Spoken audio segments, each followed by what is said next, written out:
Donc techniquement, le terme VMA, il veut pas dire grand-chose. C'est vraiment un test et c'est le résultat du test. Il y a deux facteurs de performance principaux pour la répétition de sprint. Ça, c'est valable en foot, c'est valable en tennis, c'est valable dans tous les sports où on doit faire un effort intense. Ensuite, on a un temps de récupération, ensuite, on doit répéter un effort intense. Que ce soit sur une période courte ou une période prolongée comme un match de foot, par exemple. Le seuil 2 et le VMA. Le seuil 2, oui. La vitesse max. Okay.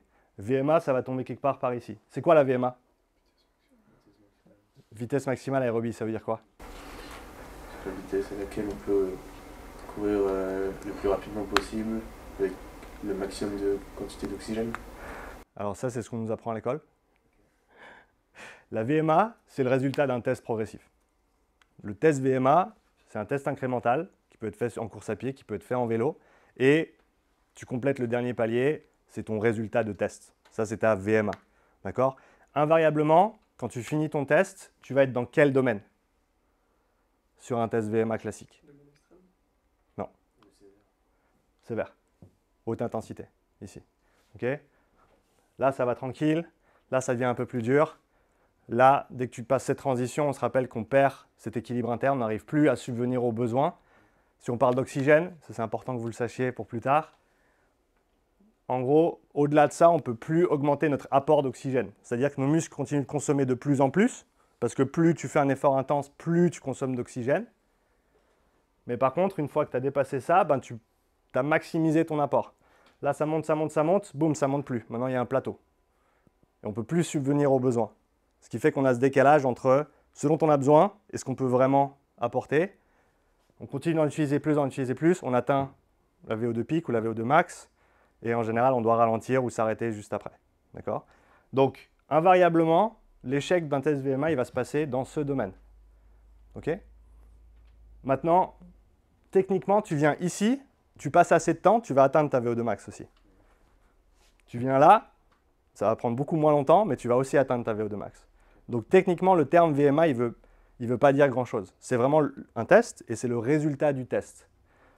Et c'est quelque part là-dedans. Et pour quelqu'un, on revient au profil de tout à l'heure, on va prendre l'archétype puissant et l'archétype endurant, ben forcément, ils ne vont pas avoir la même capacité de travail là-haut. C'est-à-dire que quelqu'un de puissant va avoir une capacité de travail à haute intensité qui est plus importante. Donc il va pouvoir aller plus loin dans ce domaine sévère qu'un profil endurant qui lui va s'arrêter un petit peu plus tôt. Le test VMA t'informe juste là où tu as fini ton test. Il ne te dit pas où c'est ça, où c'est ça. Donc c'est important de se dire que le résultat du test VMA, on peut l'utiliser pour planifier des séances de VMA. Ça fonctionne très bien. Okay, on connaît nos différents formats et par rapport au résultat du test, on peut s'entraîner ici. Mais ça ne nous dit pas à combien de pourcents on se trouve au seuil 2 ou à combien de pourcents on se trouve au seuil 1.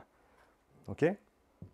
Donc facteur de performance pour la répétition de sprint, vitesse ou puissance maximale et le seuil 2. On y reviendra cet après-midi, mais forcément, pour être bon en répétition de sprint, d'abord, il faut pouvoir sprinter une fois. Et qu'est-ce qui va faire qu'on va récupérer entre les sprints au niveau physio? Quel facteur va faire qu'on récupère entre les sprints? Pour recharger la batterie, qu'est-ce qui se passe? C'est la resynthétisation du PCR. Voilà, et ça se fait par quel biais? Par voie oxydative. La voie oxydative, donc l'oxygène. C'est-à-dire que la phosphocréatine, c'est un tampon énergétique qu'on a à disposition. Quand on est au repos, il est plein. Tu fais un effort, boum, il est utilisé. Mais si tu coupes le flux sanguin, il ne se resynthétise pas. Tu es obligé d'avoir de l'oxygène disponible pour resynthétiser la phosphocréatine. Ça, on ne nous l'apprend pas non plus à l'école. Le lien entre la filière anaérobie alactique et la filière aérobie. En gros, elles fonctionnent ensemble. Sur le papier, il n'y a pas d'oxygène dans la formule de l'équation de la phosphocréatine. Par contre, dans la vraie vie, dans les cellules, pour resynthétiser la phosphocréatine, il nous faut de l'oxygène. Et on se rappelle que ce seuil 2, c'est quoi? C'est notre capacité maximale d'apport de l'oxygène. Donc forcément, plus ton seuil 2 est haut, plus tu peux apporter d'oxygène rapidement et en quantité. Et donc, après que tu aies utilisé toute ta phosphocréatine, tu peux rapidement la resynthétiser pour être prêt à refaire ton sprint suivant. C'est clair pour tout le monde? Ce lien entre l'anaérobie, entre guillemets, et l'aérobie. Okay? Tout fonctionne ensemble.